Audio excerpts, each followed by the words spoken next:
ನಮಸ್ಕಾರ ಸ್ನೇಹಿತರೆ, ಸುಮಾರಷ್ಟು ಜನ ಸ್ವಿಚ್ ಪ್ಲೇಟ್ ಹಾಕಿರ್ತೀರಾ, ಮತ್ತೆ ಅದ್ರ ಜೊತೆಗೆ ಬಾಕ್ಸ್ಗಳಿಗೆ ಸ್ಕ್ರೂಗಳು ಹಾಕಿರ್ತೀರಾ. ಅದ್ರ ಬಗ್ಗೆ ನನಗೇನು ಅಭಿಪ್ರಾಯ ಇಲ್ಲ. ನಾನೇನಕ್ಕೆ ಇಷ್ಟಪಡ್ತೀನಿ ಅಂದರೆ, ಸ್ವಿಚ್ ಪ್ಲೇಟ್ ಹಾಕೋಕ್ಕೂ ಮುಂಚೆ ಬಾಕ್ಸಲ್ಲಿ ಬಂದಿರೋ ವೈರ್ಗೆ ನೀಟಾಗಿ ಟೈಪ್ ಮಾಡ್ಕೊಡಿ.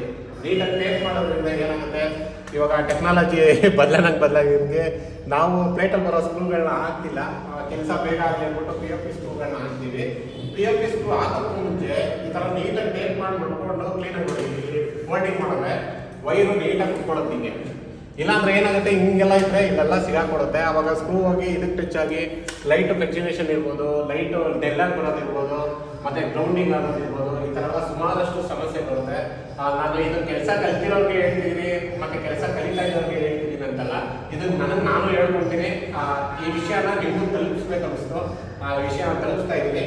ನೀಟಾಗಿ ಟೇಪಿಂಗ್ ಮಾಡಿಕೊಂಡು ವೈರ್ಗಳು ಕನೆಕ್ಷನ್ ಹಾಕಬೇಕಾದ್ರೂ ಅಷ್ಟೇ. ಹೆಲ್ಪರ್ಗಳು ಏನು ಮಾಡ್ತಾರೆ ಅಂದರೆ ಈ ಸೆಂಟಿಯಿಂದೆಲ್ಲ ಹಾಕ್ತಾರೆ. ನೀಟಾಗಿ ನೋಡಿ, 1 by 1 ಇರಬೇಕು. 1 by 1 ನಿಂತ್ಕೊಂಡು ನೀಟಾಗಿ ಪ್ಲೇಟ್ಸ್ ಹಾಕಿದ್ರೆ ನೀಟಾಗಿ ಬರುತ್ತೆ. ಮತ್ತೆ ಪ್ಲೇಟ್ ಬಾಕ್ಸಲ್ಲಿ ಇರಬೇಕಾದ್ರೂ ಅಷ್ಟೇ ನೋಡಿ, ನೀಟಾಗಿ ಕ್ಲೀನಾಗಿ ಅಸೆಂಬ್ಲಿ ಮಾಡಿಕೊಂಡು ಎಷ್ಟು ಬೇಕಷ್ಟೇ ವೈರ್ ಬಿಡಿ. ಸುಮಾರಷ್ಟು ಜನ ಏನು ಮಾಡ್ತಾರೆ, ಉದ್ದ ಬಿಟ್ಬಿಟ್ಟಿರ್ತಾರೆ, ಆಮೇಲೆ ಕಟ್ ಮಾಡ್ತಾರೆ. ಸುಮಾರಷ್ಟು ಜನ ತುಂಡ ಬಿಟ್ಬಿಡ್ತಾರೆ, ಆಮೇಲೆ ಕಟ್ ಮಾಡ್ತಾರೆ.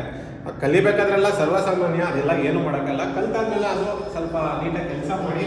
ನನಗೂ ಸೇರಿಸಿ ಹೇಳ್ಕೊತಾ ಇದ್ದೀನಿ. ಈ ಮಾತಿಂದ ಯಾರು ಬೇಜಾರಾಗ್ಬಿಡಿ. ನನಗೇನು ಗೊತ್ತಿದೆ ಅದನ್ನು ಹೇಳ್ತಾ ಹೋಗ್ತಾ ಇದ್ದೀನಿ. ಹಾಗೆಯೇ ವಿಡಿಯೋ ಇಷ್ಟ ಆಗಿದೆ, ಲೈಕ್ ಮಾಡಿ, ಶೇರ್ ಮಾಡಿ, ಕಮೆಂಟ್ ಮಾಡಿ. ಮರಿದಿರ ಫಾಲೋ ಮಾಡಿ. ಜಯ